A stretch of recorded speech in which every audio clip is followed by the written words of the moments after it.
Hi everyone, welcome to our YouTube channel Khalsa Girls College Sadhu Shahar.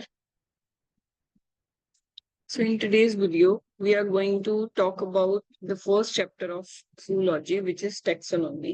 ठीक है, तो पहले इंट्रोडक्शन से स्टार्ट करते हैं. My name is Lavrita and I am working as an assistant professor for zoology in Khalsa Girls College Sadhu Shahar. Okay, let's start with the topic. देखो, अभी तक आपने 12th क्लास में बायोलॉजी के बारे में पढ़ा, ठीक है. बायोलॉजी क्या होता है? स्टडी ऑफ लाइफ, यानी कि जीवन का अध्ययन करना, जीवन की स्टडी करना. अब ये लाइफ या जीवन क्या है? तो बेसिकली जो ऑर्गेनिजम्स होते हैं, जो जीव होते हैं, वही क्या है? जीवित है. तो उन्हीं से क्या है? लाइफ. ठीक है. तो बेसिकली हम कह सकते हैं कि स्टडी ऑफ लाइफ और स्टडी ऑफ लिविंग ऑर्गेनिजम्स, इसे ही हम क्या कहते हैं? बायोलॉजी कहते हैं. तो जो ऑर्गेनिजम्स हैं अर्थ के ऊपर, वो बहुत अलग अलग टाइप के होते हैं. For example, there are plants, there are animals, micro organisms और बहुत सारे थे. ठीक है. तो अब अकॉर्डिंगली क्या है? बायोलॉजी की ब्रांचेस बन जाती हैं. फॉर एग्जाम्पल, बायोलॉजी की वो ब्रांच जो प्लांट्स की स्टडी करती है वो बॉटनी है. बायोलॉजी की वो ब्रांच जो एनिमल्स की स्टडी करेगी दैट इज जूलॉजी. और माइक्रो ऑर्गेनिजम्स की स्टडी करने वाली ब्रांच क्या है? Microbiology and so on. देखो, ऑर्गेनिजम्स या उनमें प्रेजेंट जो मॉलिक्यूल्स होते हैं, बिकॉज देखो ऑर्गेनिजम्स की जो लाइफ है वो किस वजह से है? उनमें जो भी मॉलिक्यूल्स प्रेजेंट हैं, जो भी उनके अंदर एक्टिविटीज हो रही हैं, ठीक है. तो इसका मतलब ये है कि बायोलॉजी के अंदर हम ऑर्गेनिज्म के बारे में एज वेल एज उनमें प्रेजेंट जितने भी बायोमोलिक्यूल्स हैं उनके बारे में, ठीक है, इसके अलावा जितनी भी उनके अंदर प्रोसेसेस हो रही हैं, दैट कम्स अंडर फिजियोलॉजी. ठीक है, उसके बारे में भी स्टडी करते हैं. तो ये भी क्या है? बेसिकली आगे चल के बायोलॉजी की ब्रांचेस ही बन जाती हैं. For example, biochemistry. बायोकेमिस्ट्री में हम क्या स्टडी करते हैं? कि प्रोटीन्स, कार्बोहाइड्रेट्स, जो भी ऑर्गेनिज्म के अंदर प्रेजेंट है उन सब के बारे में स्टडी करते हैं. So there are many many branches biology के अंदर जो आगे चल के डिफ्रेंशिएट हो जाते हैं. ठीक है. अब बीएससी के अंदर हम क्या पढ़ते हैं? बॉटनी एंड जूलॉजी के बारे में पढ़ते हैं. ठीक है. तो अभी क्या है? माइक्रोब्स एंड फंजाई वगैरह वो भी इनके अंदर इंक्लूड कर लिए जाते हैं. कहीं ना कहीं उनका डिस्क्रिप्शन भी आप इनके अंदर ही पढ़ोगे. ठीक है. तो I will be teaching about zoology.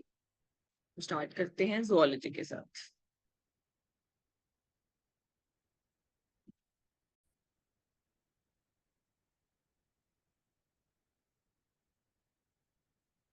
So basically zoology में आप जो फर्स्ट बुक पढ़ने वाले हो that is your book of taxonomy. ठीक है. और इसके अंदर फर्स्ट चैप्टर भी जो है वो आपका टेक्सोनॉमी का ही रहेगा. अभी 12th क्लास में, 11th 12th क्लास में आपने क्या है? टेक्सोनॉमी के बेसिक्स के बारे में पढ़ा हुआ है कि अर्थ पे इतने सारे ऑर्गेनिजम्स प्रेजेंट हैं, तो इंडिविजुअल ऑर्गेनिज्म को स्टडी करना जो है वो इजी नहीं होता. ठीक है. तो साइंटिस्ट ने क्या किया कि इन ऑर्गेनिजम्स को क्लासिफाई कर दिया. ठीक है. क्लासिफाई कैसे किया? कि उनके अंदर कैरेक्टर्स को स्टडी किया, जो भी सिमिलर कैरेक्टर्स वाले ऑर्गेनिजम्स थे उनको साथ में रख दिया, एंड जो भी डिफरेंट कैरेक्टर्स वाले ऑर्गेनिजम्स थे उनको अलग अलग रख. तो ये क्या है? बायोलॉजी की एक ब्रांच बन जाती है टेक्सोनॉमी, जो डील करती है किसके साथ? तो ऑर्गेनिजम्स के क्लासिफिकेशन के साथ. ठीक है. तो first chapter is taxonomy under the book of taxonomy of invertebrates. ये इनवर्टिब्रेट्स वर्टिब्रेट्स क्या होते हैं, ये जैसे जैसे हम आगे बढ़ेंगे we will study about it. ठीक है. टेक्सोनॉमी वर्गीकी बोला जाता है इसे, साइंस ऑफ क्लासिफिकेशन या वर्गीकरण का विज्ञान. और अगर हम इसे लिटरल मीनिंग लेते हैं कि वर्ड का क्या मीनिंग है, तो टेक्सोन एंड नोमोस, तो ये होता है अरेंजमेंट अकॉर्डिंग टू रूल्स, यानी नियमों के अनुसार व्यवस्था. तो इसमें बेसिकली हम क्या करते हैं? ऑर्गेनिजम्स के कैरेक्टर्स को स्टडी करके and according to some rules उन्हें क्या कर देते हैं? अलग अलग ग्रुप्स में अरेंज कर देते हैं, क्लासिफाई कर देते हैं. सो डेफिनेशन, वर्गीकी विज्ञान की वह शाखा है जिसमें जीवों के नामकरण, वर्गीकरण तथा इनके सिद्धांतों, नियमों और विधियों का अध्ययन किया जाता है. देखो, अब किसी को भी वर्गीकरण करने से पहले उसका कोई ना कोई नाम होना चाहिए जिससे हमें पता चल सके कि हम कौन से ऑर्गेनिज्म की बात कर रहे हैं. तो टेक्सोनॉमी के अंदर हम नॉमेनक्लेचर या नामकरण भी करते हैं जीवों का, और वर्गीकरण तो करते हैं. ठीक है. और ये सब ऐसे ही नहीं किया जाता. It is based on some principles, कुछ रूल्स हैं इनके और कुछ मेथड्स हैं जिसके बेस पे किया जाता है. तो इन सब की स्टडी जो है वो टेक्सोनॉमी के अंडर की जाती है. Nomenclature, classification and principles, rules. ठीक है। अब नॉमेनक्लेचर क्या होता है, तो जीवों के लक्षणों का निर्धारण कर, इट मीन्स कि उन्हें आइडेंटिफाई कर, उन्हें साइंटिफिक नाम देना नॉमेनक्लेचर कहलाता है। नॉमेनक्लेचर या नामकरण क्या है, देखो अब जो भी ऑर्गेनिज्म इस अर्थ पे प्रेजेंट है, अब ये तो नहीं है कि वो एक ही पर्टिकुलर जगह पे प्रेजेंट है, हो भी सकते हैं, बट द थिंग इज के स्टडी तो हर जगह पे उनके बारे में हो रही होगी।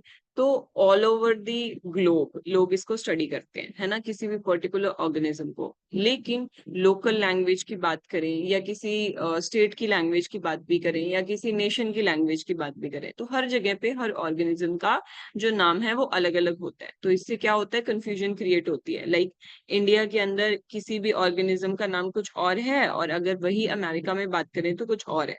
तो उसके लिए क्या है, एक सॉल्यूशन निकालना पड़ा कि हर ऑर्गेनिज्म का एक यूनिक साइंटिफिक नेम होना चाहिए, जिससे अगर कोई साइंस पर्सन उसकी स्टडी कर रहा है तो उसे पता होना चाहिए, चाहे वो यूएस में हो, चाहे वो कनाडा में हो, चाहे वो कहीं पे भी हो, कि किस ऑर्गेनिज्म की बात हो रही है। तो उसके लिए क्या किया गया, एक नॉमेनक्लेचर जो है वो प्रपोज किया गया, जिसमें क्या किया जाता है, अकॉर्डिंग टू सम रूल्स जीवों को साइंटिफिक वैज्ञानिक नेम दिए जाते हैं। तो वो ब्रांच जिसके अंडर करेक्टर्स की स्टडी करके और जीव को साइंटिफिक नेम दिया जाता है, उसे हम नॉमेनक्लेचर कहते हैं। ठीक है। क्लासिफिकेशन, क्लासिफिकेशन बेसिकली क्या है, समानताओं और असमानताओं के आधार पर जीवों को समूहों में बांटना क्या कहलाता है, क्लासिफिकेशन कहलाता है। टैक्सोनॉमी जो टर्म है वो किसने दी थी, तो it was given by APD condole. Again what is the need of classification, so need तो अभी हमने डिस्कस किया, जैसे कि अर्थ पे इतने सारे ऑर्गेनिजम्स हैं तो उनको एक इंडिविजुअल फॉर्म में स्टडी करना इजी नहीं होता। ठीक है। तो अर्थ पर 10 लाख से भी ज्यादा जंतु जाते हैं, we are talking about zoology, तो इसलिए हम एनिमल्स की बात कर रहे हैं। बट अगर हम ओवरऑल बात करें तो एक्सपेक्टेड, अगर मैं बोलूं कि कितने जीव हो सकते हैं, तो इट इज 30 मिलियन। ठीक है। इट मीन्स 300 लाख, और अभी 3 मिलियन के अराउंड ही डिस्कवर हुए हैं। ठीक है। और अगर हम एनिमल्स की बात करें तो 10 लाख से भी ज्यादा जंतु जातियां प्रेजेंट है। तो इंडिविजुअल ऑर्गेनिज्म के बारे में स्टडी करना मुश्किल है, इसलिए जंतुओं को उनके लक्षणों के आधार पर ग्रुप्स में बांट दिया जाता है। इससे क्या होता है, एक ग्रुप की स्टडी करके उसमें आने वाले सभी जंतुओं के लक्षणों का पता चल जाता है। अब हम कह रहे हैं कि हमारे पास ये डिफरेंट डिफरेंट ऑर्गेनिज्म, ठीक है। अब मान लो कि मुझे लगता है कि इन चार में कोई सिमिलैरिटीज है, तो मैंने इन्हें एक ग्रुप के अंदर रख दिया। तो अगर इनके अंदर सिमिलैरिटीज हैं तो उनकी स्टडी करके, यानी मान लो कि 4-5 लक्षण है जो इनके अंदर सेम है, तो अगर मैं उन 4-5 लक्षणों को स्टडी कर लूंगी तो मुझे इस ऑर्गेनिज्म के बारे में भी पता चल जाएगा, इसके बारे में भी, इसके बारे में। ठीक है। तो इसलिए ग्रुप बनाने का क्या फायदा है कि आप उस ग्रुप में आने वाले सभी इंडिविजुअल की स्टडी एक साथ ही कर लेते हैं। ठीक है।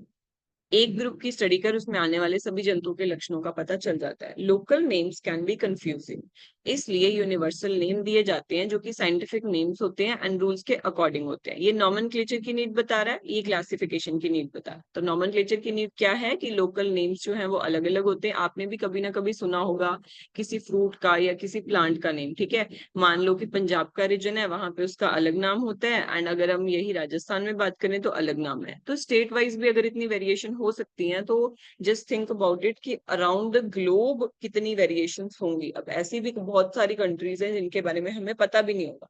तो मतलब कि एक ऐसा नाम देना है जो पूरी अर्थ में कहीं पे भी, लाइक किसी भी कंट्री में चले जाओ, वहां पे उसका एक common name, but that would be scientific name. तो जो साइंस की स्टडी कर रहे हैं, जिनको साइंस की नॉलेज है, जो इस फील्ड के अंदर है, तो उन्हें एटलीस्ट पता होगा कि कौन से प्लांट की बात की जा रही है। ठीक है। तो अब हमने कहा कि रूल्स के अकॉर्डिंग ये नाम दिए जाते हैं। तो अब देखो, जूलॉजी एंड बॉटनी, यानी कि अगर हमें एनिमल को नेम देना है तो उसके लिए कौन से रूल्स है, और प्लांट्स को नेम देना है तो उसके लिए कौन से रूल। देखो, ये रूल्स की एक तरीके से लिस्ट है। ठीक है। तो ICZN, international code for zoological nomenclature, जंतुओं के नामकरण के लिए ये क्या बनाया गया है, रूल्स की एक लिस्ट बनाई गई है, उसे हम ICZN कहते हैं। ICBN क्या है, international code for botanical nomenclature, plants के नॉमेनक्लेचर के लिए रूल्स जो है वो ICBN के अंडर दिए जाते हैं। मतलब कि अगर हमें नेमिंग करनी है तो इनके अकॉर्डिंग ही करनी पड़ेगी। साइंटिस्ट जो भी नेम दे रहे हैं, कोई भी जो स्टडी कर रहा है, तो वो इन रूल्स के अंडर रह के ही किसी भी नए स्पीशीज को नेम देता है। ठीक है। अब टेक्सॉन्स क्या होते हैं? तो वर्गीकरण में विभिन्न स्तरों पर बनाए गए समूह। देखो क्लासिफिकेशन ऐसा नहीं है कि एक सिंपल लेवल पे हो जाता है या एक ही स्टेप में हो जाता है, उसके बहुत सारे स्टेप्स होते हैं, ठीक है। इसमें हम क्या करते हैं, देखो जो हमें सबसे ज्यादा सिमिलैरिटीज वाले या सिमिलर कैरेक्टर्स वाले ऑर्गेनिजम्स लगते हैं तो उनको हम एक साथ रख देते हैं, जिससे क्या बन जाती है वर्गीकरण की सबसे छोटी इकाई, जिसे हम स्पीशीज या जाति कहते हैं, ठीक है। देन हम क्या करते हैं, दो अलग अलग स्पीशीज को या सपोज चार अलग अलग स्पीशीज को स्टडी करें और हमें लगता है कि किन्हीं दो स्पीशीज के अंदर फिर से कोई ना कोई सिमिलैरिटी है, तो हम उनको सेम जीनस के अंदर यानी कि वंश के अंदर रख देते हैं, ठीक है। इसी तरीके से फर्दर अगर हमें लगता है कि कोई दो जीनस जो है उनके अंदर भी सिमिलैरिटी है, तो हम उन्हें क्या कर देते हैं, सेम फैमिली के अंदर रख देते हैं। दिस इज जाति। और अगर किन्हीं दो जातियों के अंदर सिमिलैरिटी होती है तो उन्हें सेम वंश में रखा जाता है। और कोई दो वंश में अगर सिमिलैरिटी होती है तो उन्हें सेम कुल में रखा जाता है। और अगर किन्हीं दो कुल के अंदर सिमिलैरिटी होती है तो उन्हें सेम ऑर्डर के अंदर रखा जाता है। एंड फर्दर अगर कोई दो जो ऑर्डर है वो सेम होते हैं तो उन्हें सेम क्लास यानी वर्ग में रखा जाता है। और अगर किसी वर्ग के अंदर भी सिमिलैरिटी आपको मिलती है, फॉर एग्जांपल दो तीन क्लासेस हैं वो आपको सेम लग रही हैं, तो उन्हें हम सेम फाइलम या संघ के अंदर रख देते हैं। और अगर किन्हीं 10 12 या 3 4 जैसे भी है फाइलम के अंदर अगर हमें सिमिलैरिटी लग रही होती है तो उन्हें हम सेम किंगडम या सेम जगत के अंदर रख देते हैं, ठीक है। और जगत से ऊपर कोई भी क्लासिफिकेशन नहीं होता है, तो ये वर्गीकरण की सबसे बड़ी इकाई है। मतलब ऐसा नहीं है कि दो किंगडम सेम होंगे, ऐसा कभी होगा नहीं, ठीक है। तो किंगडम से ऊपर क्लासिफिकेशन नहीं हो सकता है, किंगडम वर्गीकरण की सबसे बड़ी इकाई होता है, ठीक है। वर्गीकरण की सबसे छोटी इकाई क्या है? तो स्पीशीज होती है। उसके बाद जीनस, जीनस के बाद फैमिली, फैमिली के बाद order, order and class, phylum, kingdom, ठीक है। फाइलम जो है वो एनिमल के केस में दिया जाता है, और अगर यही प्लांट्स की बात करते हैं तो हम डिवीजन वर्ड यूज करते हैं, फाइलम वर्ड यूज नहीं करते, ठीक है। सो बेसिकली वर्गीकरण जो है वो सिंगल स्टेप प्रोसेस नहीं होता, ठीक है। स्पीशीज की बात करते हैं कि स्पीशीज क्या है, तो सबसे पहली चीज की स्पीशीज जो वर्ड है वो जॉन रे साइंटिस्ट थे, उन्होंने दिया था। क्या उन्होंने क्या कहा था कि स्पीशीज क्या होती है? समान प्रकार के जनकों से उत्पन्न सजीव समान जाति को निरूपित करते हैं। मतलब कि जो जीव एक जैसे दिख रहे हैं उनसे उत्पन्न होने वाले जो जीव है वो सब सारे क्या है, एक ही जाति को निरूपित करते हैं, डिनोट करते हैं, ठीक है। फिर आया कंसेप्ट बायोलॉजिकल स्पीशीज का, जो कि अर्नेस्ट मेयर ने दिया था। तो अर्नेस्ट मेयर ने कहा कि ऐसा नहीं है कि सेम टाइप के जनकों से उत्पन्न, मतलब ये गलत भी नहीं है बट ये कम्प्लीटली सही नहीं है। कि जॉन रे की जो बात है वो गलत नहीं है बट वो कम्प्लीटली सही नहीं है, उसने कुछ मिसिंग कर दिया। अब वो क्या मिसिंग कर दिया है? प्राकृतिक दिशाओं में परस्पर प्रजनन करने वाले, प्रजनन कर अपनी जैसी प्रजननशील संतानें उत्पन्न करने में सक्षम जंतु एक जाति को निरूपित करते हैं। अब ये क्या कहना चाहता है? देखो पहली कंडीशन है कि नेचुरल कंडीशंस होनी चाहिए। दूसरी कंडीशन है कि दो ऑर्गेनिजम्स को आपस में सेक्सुअल रिप्रोडक्शन करना चाहिए। यहाँ पे हम सेक्सुअल रिप्रोडक्शन की बात करें, लैंगिक जनन, ठीक है। और सेक्सुअल रिप्रोडक्शन करने के बाद उन्हें प्रजननशील संतानों को उत्पन्न करना चाहिए। मतलब ये कोई दो जीव है, ये आपस में सेक्सुअल रिप्रोडक्शन कर रहे हैं, ठीक है। और इनसे जो आगे प्रोजनी बन रही है वो प्रोजनी कैसी होनी चाहिए? ये भी आगे रिप्रोड्यूस कर सकनी चाहिए। तब हम कहेंगे कि ये दोनों जो जीव हैं वो एक जाति है, ठीक है। तो ये जो जाति है ये बायोलॉजिकल स्पीशीज को डिनोट करती है। मतलब कि जॉन रे ने जो डेफिनेशन दिया that is also not wrong, वो एक जाति की है। और बायोलॉजिकल स्पीशीज की अगर हम बात करें तो वो कौन सी हो जाती है? तो जो प्राकृतिक दिशाओं में, नेचुरल कंडीशन में, ये नहीं है कि कोई आर्टिफिशियल तरीके से, या ये कह लो कि अपने तरीके से जो नेचर में नहीं हो रहा है कि लैब के अंदर क्रॉस कराए जा रहे हैं, उनकी बात नहीं कर रहे हैं। नेचुरल कंडीशंस के अंदर ही जो जीव आपस में सेक्सुअल रिप्रोडक्शन कर सकते हैं, एज वेल एज आगे अपनी प्रजननशील संतानें, मतलब जो आगे रिप्रोड्यूस कर सके, उनको उत्पन्न कर सकते हैं, उन्हें हम क्या कहते हैं? एक जाति के जीव कहते हैं, ठीक है। अब अगर हम टेक्सोनॉमी की बात कर रहे हैं, क्लासिफिकेशन की बात कर रहे हैं, तो ऐसा तो नहीं है कि पहले ही कोई सक्सेसफुल क्लासिफिकेशन आ गया जो आज हम पढ़ेंगे। तो इसलिए हमें थोड़ा सा हिस्ट्री में भी जाना पड़ेगा, ठीक है, कि कहाँ से ये चीजें शुरू हुई थी। बिकॉज जो भी साइंटिस्ट थे तो उन्हें ऑलरेडी इस चीज के बारे में इंटरेस्ट था कि ये जो ऑर्गेनिजम्स हैं, जीव हैं, है ना, ये कैसे हैं, इनके कैरेक्टर्स को कैसे स्टडी किया जाए। वही चीज उन्होंने रियलाइज की कि इंडिविजुअल को स्टडी करना, अकेले अकेले एक एक ऑर्गेनिज्म को स्टडी करना इजी नहीं है। तो हर किसी ने क्या किया, क्लासिफिकेशन करने की ट्राई की, बहुत सारे साइंटिस्ट ने।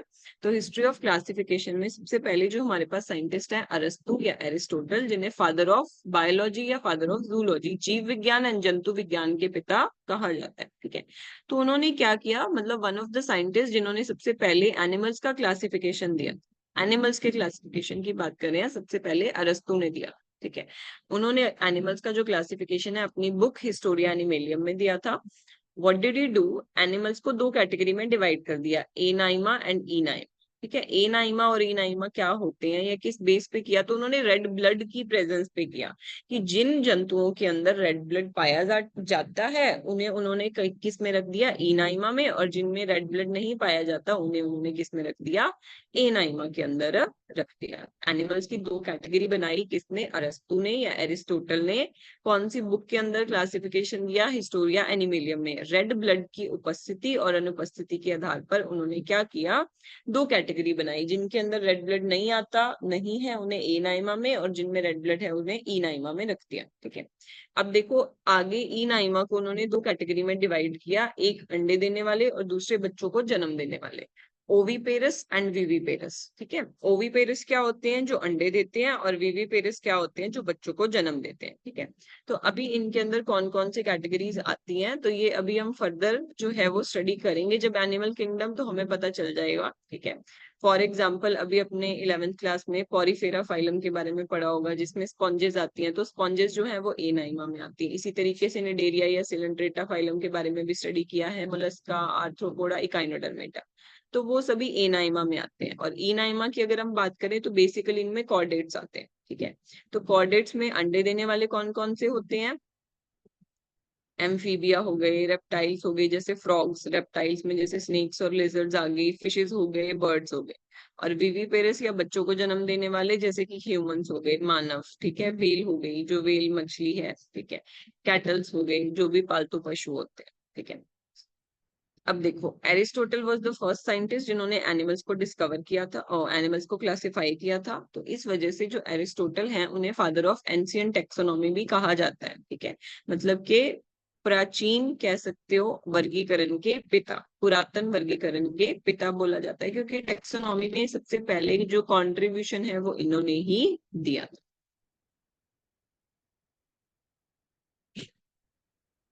नेक्स्ट जो क्लासिफिकेशन है, it was given by John रे। इन्होंने स्पीशीज टर्म तो दिया ही था, उसकी डेफिनेशन भी दी थी, और इन्होंने कुछ जातियों का वर्गीकरण भी दिया था, क्योंकि अगर वो जातियों के बारे में सीख गए थे कि जाति क्या होती है, समान प्रकार की जीव, तो उन्होंने कुछ जातियों का वर्गीकरण भी अपने हिसाब से दे दिया था। ठीक है, कैरोलस लीनियस, जिन्हें फादर ऑफ मॉडर्न टेक्सोनॉमी कहा जाता है, क्योंकि वर्गीकरण में इनका सबसे बड़ा जो है वो कंट्रीब्यूशन रहा है, तो इन्हें फादर ऑफ मॉडर्न टेक्सोनॉमी या आधुनिक वर्गीकी के पिता कहा जाता है। Father of ancient taxonomy is अरस्तु, Aristotle, and father of modern taxonomy is Carolus Linnaeus, या सिंपली टेक्सोनॉमी भी कहा जाए, फादर ऑफ टेक्सोनॉमी, तो वो कैरोलस लीनियस ही है। ठीक है, तो इन्होंने अपनी बुक सिस्टमा नेचुरे में 4 to 36 जंतु जातियों का वर्गीकरण किया।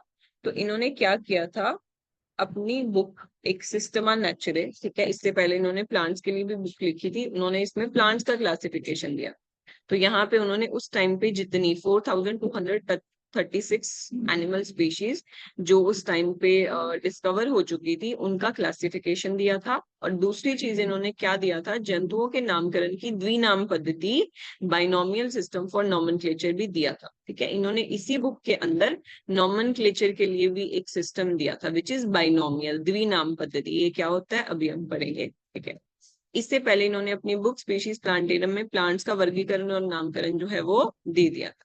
बाइनोमियल नोमेनक्लेचर जो करंटली यूज मेथड है नोमेनक्लेचर के लिए, मतलब आज के टाइम पे जंतुओं या प्लांट्स किसी का भी नामकरण अगर करना हो तो वो कैरोलस लीनियस ने जो बाइनोमियल नोमेनक्लेचर हमें दिया था उसके बेस पे ही किया जाता है। ठीक है, सो इसीलिए इन्हें फादर ऑफ बाइनोमियल नोमेनक्लेचर भी कहा जाता है। ठीक है, बाइनोमियल जो नोमेनक्लेचर है इसके बारे में पहले बताया किसने था, तो गैस्पार्ड बोही ने बताया, लेकिन इसको यूज किसने किया था डिटेल, तो वो यूज किया था कैरोलस लीनियस ने, इसीलिए इन्हें ही क्या कहा जाता है, द्विनाम नामकरण के या द्विनाम पद्धति के पिता, तो कैरोलस लीनियस। इनके बारे में इंटरेस्टिंग बात एक ये भी है कि इनका खुद का नाम भी जो था वो 3 टर्म से मिलके बना था, ठीक है। इनका नाम था कार्ल वॉन लिने, लेकिन जब इन्होंने द्विनाम पद्धति, 2 नाम वाली पद्धति दी, तो इन्होंने अपना नाम भी चेंज करके 2 ही वर्ड्स का रख लिया, कैरोलस लीनियस। उसके बाद क्यूवियर, हेकल, लैंगस्टीनर, मतलब और भी बहुत सारे साइंटिस्ट आए थे जिन्होंने क्या किया था, वर्गीकरण जो है वो दिया।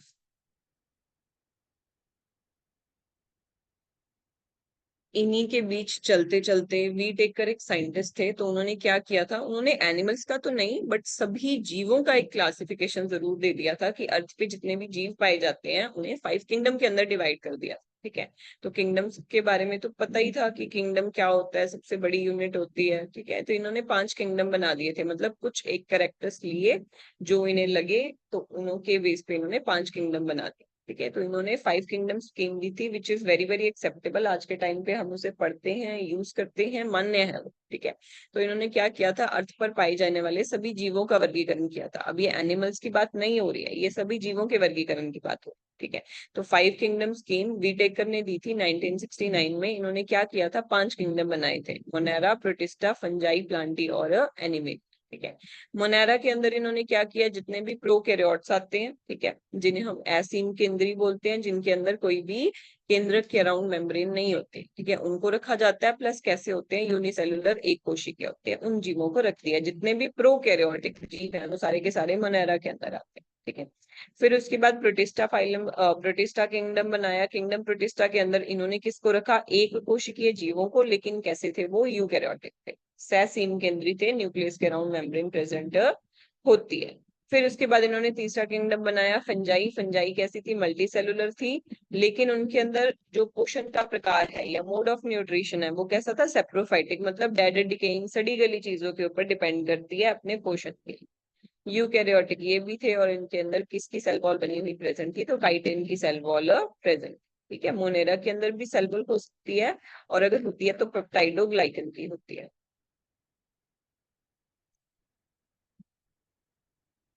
ठीक है। फिर प्लांटी बनाया, प्लांटी भी मल्टी सेलुलर थे और ऑटोट्रॉफिक थे, प्रकाश संश्लेषण करते थे, अपना खाना खुद बनाते थे। ऑटोट्रॉफिक मतलब स्वयंपोषी थे, और ऑटोट्रॉफिक में भी कैसे थे, प्रकाश संश्लेषण करने वाले थे। यूकैरियोटिक थे, और इनके अंदर सेल वॉल कौन सी प्रेजेंट थी, सेलुलोज की सेल वॉल प्रेजेंट थी। फिर किंगडम एनिमेलिया बनाया, जो मल्टी सेलुलर थे बट कैसे थे, हेट्रोट्रॉफिक थे, मतलब विषम पोषी थे, अपने खाने के लिए किसी और पे डिपेंडेंट थे।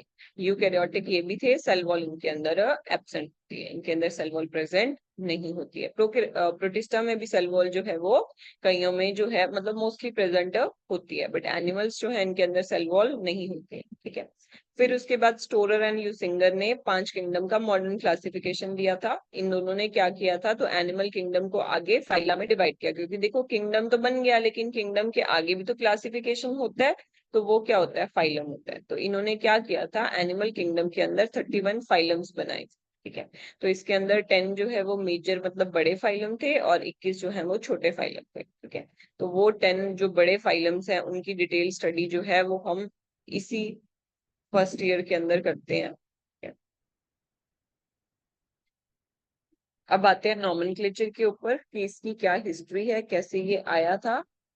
नॉमेनक्लेचर में देखो, ऐसा नहीं है कि सबसे पहले बाइनोमियल नॉमेनक्लेचर ही आ गया था, ये तो वो है जो सबसे ज्यादा मान्य है, ठीक है। इससे पहले लेकिन पॉलिनोमियल भी आया था, या ये कह लो जिसके अंदर बहुनाम पद्धति हम बोल सकते हैं, पॉलिनोमियल नॉमेनक्लेचर या बहुनाम पद्धति।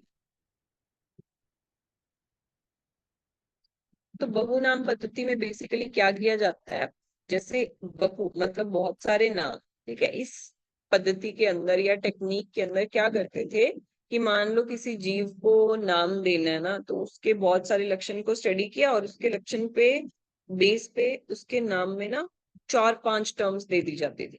तो अब ऑब्वियस सी बात है कि 4-5 टर्म्स वाले नाम को याद रखना तो इतना इजी है नहीं है, ठीक है। तो वो बहुत ज्यादा हेक्टिक हो गया था। तो उसके बाद जो है वो बाइनोमियल नोमेनक्लेचर आया था, द्विनाम पद्धति आई थी, ठीक है। तो आइडिया सबसे पहले किसने दिया था, जैसे कि मैंने अभी बताया, गैस्पार्ड बोगिन ने, लेकिन इसको यूज किसने किया था और इसे यूज करके जो नाम दिया था ऑर्गेनिजम्स को, वो किसने दिया था, कैरोलस लीनियस। ठीक है। तो इस नॉमेनक्लेचर के अकॉर्डिंग होता क्या है भाई, किसी भी जीव, अभी हम जूलॉजी की बात करें तो जंतु के वैज्ञानिक नाम में दो पद होते हैं, ठीक है। चाहे वो वैसे प्लांट्स का नाम हो तो भी उसमें ऐसा ही होता है, क्योंकि बाइनोमियल जो नॉमेनक्लेचर है वो सभी ऑर्गेनिजम्स के नामकरण के लिए यूज किया जाता है। तो इसके अंदर क्या होता है भी, कोई भी जो साइंटिफिक नेम हम देंगे, वैज्ञानिक नाम हम देंगे, उसमें दो नाम या दो पद होने चाहिए।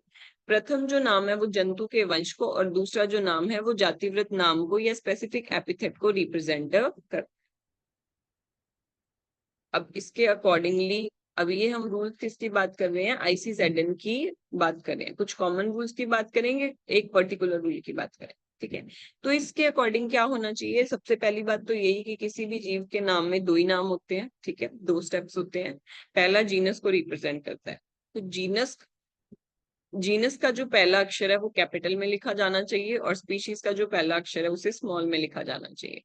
दोनों पदों को लिखते समय अलग अलग अंडरलाइन और टाइप करते समय इटैलिक किया जाता है, ठीक है। अंडरलाइन अगर आप लिख रहे हो अपने हाथ से पेन पेंसिल से, तो आप क्या करोगे, दोनों नाम लिख के और उसको अलग अलग अंडरलाइन कर दोगे। लेकिन अगर हम उसे टाइप कर रहे हैं, ठीक है, लैपटॉप कंप्यूटर किसी जगह पे वो टाइप हो रहा है, या मान लो कि प्रिंटिंग हो रही है, तो उस टाइम पे उसको इटैलिक किया जाता है। इटैलिक का मतलब होता है, देखो, एक तो जैसे इसको सीधा लिखा जाता है वर्ड को, और एक इसको टेढ़ा लिखा जाता है, तो उसको इटैलिक किया जाना चाहिए, टेढ़ा लिखा जाना चाहिए, ठीक है। लिखते टाइम अगर आप कहो कि टेढ़ा लिख देंगे तो वो एक्सेप्टेबल नहीं है। अगर आप हाथ से लिख रहे हो तो आपको दोनों नाम को, और वो भी अलग अलग अंडरलाइन करना पड़ेगा। लेकिन जब टाइप हो रहा है या प्रिंट हो रहा है तो अक्षर जो है वो टेढ़े लिख दिए जाते हैं, तो उनको अंडरलाइन करने की जरूरत नहीं होती है। ये रूल्स हैं, और इन रूल्स के अकॉर्डिंग लिखे गए नाम ही सही माने जाते हैं, ठीक है। वैज्ञानिक जो नाम है वो लैटिन में लिखे जाते हैं, ठीक है। ऐसा नहीं है कि ये जो नाम हम पढ़ते हैं वो हिंदी या इंग्लिश में है, नहीं, ठीक है। ये जो लैंग्वेज है इसकी, ये लैटिन होती है, ठीक है। वैज्ञानिक नाम जो है वो किस में लिखे जाते हैं, लैटिन में लिखे जाते हैं।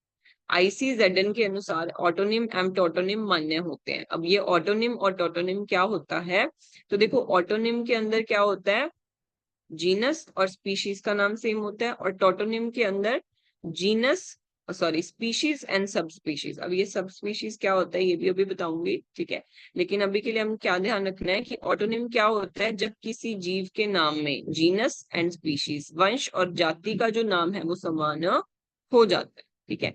लेकिन टोटोनिम के अंदर क्या होता है, जब किसी जीव के नाम में स्पीशीज और सब स्पीशीज, या वेराइटी भी बोलते हैं उसको, वो दोनों का नाम सेम हो जाए तो उसे टॉटोनिम कहते हैं। लेकिन ये आईसीजेडएन में मान्य है, आईसीबीएन में। प्लांट के नाम में ऐसा नहीं हो सकता, आपको कोई भी ऐसे प्लांट का नाम नहीं मिलेगा जिसमें जीनस और स्पीशीज दोनों सेम हो, या स्पीशीज और सब स्पीशीज दोनों सेम, ठीक है। फॉर एग्जाम्पल देखो, ये कोबरा का नाम होता है नाजा नाजा, ठीक है। ऐसे ही चूहे का नाम होता है रेटस रेटस, तो उसमें जीनस और स्पीशीज सेम है, तो वो ऑटोनिम को फॉलो कर रहे हैं।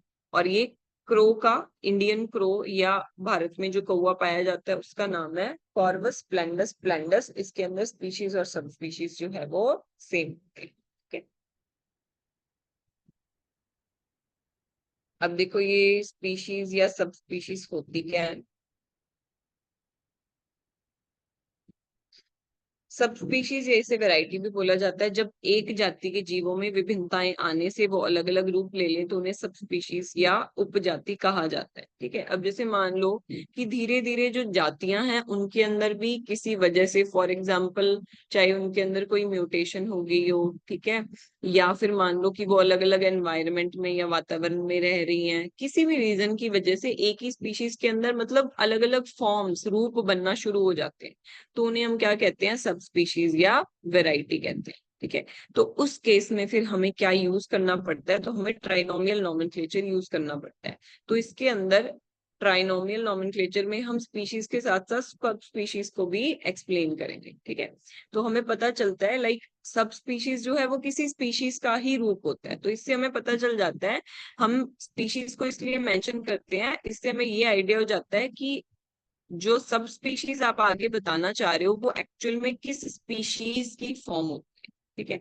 तो इसलिए हम ट्राइनोमियल यूज करते हैं। तो इसके अंदर देखो क्या होता है, हक्सले और स्ट्रिकलैंड ने ये दिया था और साइंटिफिक नेम जो है अकॉर्डिंग टू ट्राइनोमियल नोमेनक्लेचर उसमें 3 चीजें होती हैं, जीनस, स्पीशीज, सब स्पीशीज। देखो सभी के लिए ये क्यों यूज नहीं किया जाता, क्योंकि सभी जीवों की सब स्पीशीज या उपजातियां या वेराइटियां प्रेजेंट नहीं है, तो ये सिर्फ उन्हीं के लिए यूज किया जाता है जिनके अंदर सब स्पीशीज प्रेजेंट होती है। ठीक है, फॉर एग्जाम्पल ह्यूमन, ह्यूमन का नाम है होमोसेपियंस सेपियंस। अब आप सोचोगे कि ह्यूमंस तो सारे एक जैसे ही होते हैं, देखो हम सिर्फ मॉर्फोलॉजिकल स्टडीज की बात नहीं कर रहे हैं कि लाइक कलर में फर्क है या कुछ भी। ठीक है, वो और भी बहुत सारे लक्षण हैं जिनमें अलग हो चुके हैं, तब जाके वो एक सब स्पीशीज बनती है। ठीक है, जब तक वो आपस में रिप्रोड्यूस कर रहे हैं तब तक वो एक जाति के ही रहते हैं। ठीक है, तो ह्यूमन का नाम है होमोसेपियन सेपियन इस वजह से, क्योंकि अगर हम ह्यूमन का एवोल्यूशन पढ़ते हैं ना, तो उसके अंदर होमोसेपियंस पहले से आ जाता है, तो ये अब जो आई है वो आगे उसकी उपजाति है जो काफी उससे अलग होती है। तो इसलिए आज के टाइम पे जो ह्यूमन की स्पीशीज या सब स्पीशीज प्रेजेंट है वो होमोसेपियन सेपियंस होती है। ठीक है, लायन जो है उसका नाम होता है पैंथेरा लियो, टाइगर का नाम होता है पैंथेरा टाइग्रिस, डॉग का नाम होता है कैनिस फेमिलियारिस, कैट का नाम होता है फेलिस कैटस। अब इससे क्या फायदा है पता है, कि अगर हम फॉर एग्जाम्पल ऑस्ट्रेलिया में जाके भी किसी साइंस पर्सन को बोल देंगे कि आई जस्ट सीन अ कैनिस फेमिलियारिस, या मैंने आज ये देखा है ना, या कुछ भी, तो जिससे इस बारे में नॉलेज है, जो इस फील्ड का है, तो उसे समझ आ जाएगा that you are talking about a dog.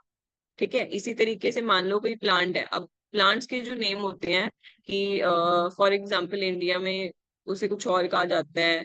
ठीक है, इंडिया की 2 स्टेट्स की बात ही कर लो कि अलग अलग नाम दिए जाते हैं, बट अगर आप किसी साइंस पर्सन से साइंटिफिक नेम के बेस पे बात करोगे तो वो दोनों को पता होगा कि वो कौन से प्लांट की बात कर रहे हैं, चाहे उनके लोकल नेम्स अलग हो। तो इससे ये फायदा होता है, टाइगर को किसी स्टेट के अंदर कुछ भी क्यों ना कहा जाता हो, किसी कंट्री के अंदर कुछ भी क्यों ना कहा जाता हो अपनी लोकल लैंग्वेज में, लेकिन साइंटिफिक लैंग्वेज में उसे पैंथेरा टाइगरिस ही कहा जाता है। इसी तरीके से पैरेट जो है उसका नाम क्या होता है, सिटिकुला क्रैमेरी, हाउस पैरो का नाम क्या होता है, पेसेट डोमेस्टिकस। तो ऐसे सभी जितने भी आप आज के टाइम पे अपने सामने ऑर्गेनिजम्स प्लांट्स देख रहे हो, तो they are already given a name, scientific name. अभी हो सकता है कि कुछ स्पीशीज न्यू जो डिस्कवर हो रही है तो उनको नाम नहीं भी दिया गया हो, या अभी तक जो आइडेंटिफाई नहीं है, but most of the species उनका नॉमेनक्लेचर जो है वो किया जा चुका है। ठीक है, अब आप देख सकते हो यहाँ पे मैंने कोई भी नाम लिखा हो, सबसे पहली चीज ये कि जीनस का जो पहला अक्षर है वो सभी में बड़ा है। ठीक है, दूसरी चीज तीनों को या दोनों को अलग अलग करके ही लिखा जाता है। कभी भी आप किसी नाम को, फॉर एग्जाम्पल कि मुझे कैट का नाम लिखना है तो मैं ऐसे नहीं लिख सकती। ठीक है, तो इन दोनों के बीच में स्पेसिंग होनी चाहिए, और दूसरी चीज अलग अलग अंडरलाइन भी किया जाना चाहिए। ये नहीं कि आप पूरे के नीचे एक ही लाइन लगा दो, ये गलत है। और मान लो कि ऐसे लिख दो कि फेलिस का एफ जो है उसे हम छोटा कर दें, तो वो भी आपका गलत ही माना जाएगा। तो अकॉर्डिंग टू रूल्स ही हम इन नाम को लिख सकते हैं। ठीक है, so this was all about taxonomy. Taxonomy में हम क्या करते हैं, नॉमेनक्लेचर और क्लासिफिकेशन की बात करते हैं। ठीक है, क्लासिफिकेशन क्यों किया जाता है तो वो हम पढ़ चुके कि जीवों का अलग अलग इतनी सारी जातियों में अलग अलग इंडिविजुअल को स्टडी करना जो है वो इजी नहीं। ठीक है, so this is your first chapter of taxonomy. I hope कि आपको ये वीडियो अच्छी लगी होगी। नेक्स्ट वीडियो में हम नेक्स्ट चैप्टर की बात करेंगे, which would be classification and bases of classification. Animal kingdom अब हमें पता चल चुका है कि बन गया है। अब उस एनिमल किंगडम को आगे कैसे फाइलम्स में डिवाइड करना है, कौन से लक्षणों के आधार पर क्या क्या किया जाना है, कैसे कैसे उनको फिर स्टडी करें। I hope you like the video. If you like the video please share and subscribe to our channel, and videos को लाइक करना मत भूलें। Thank you.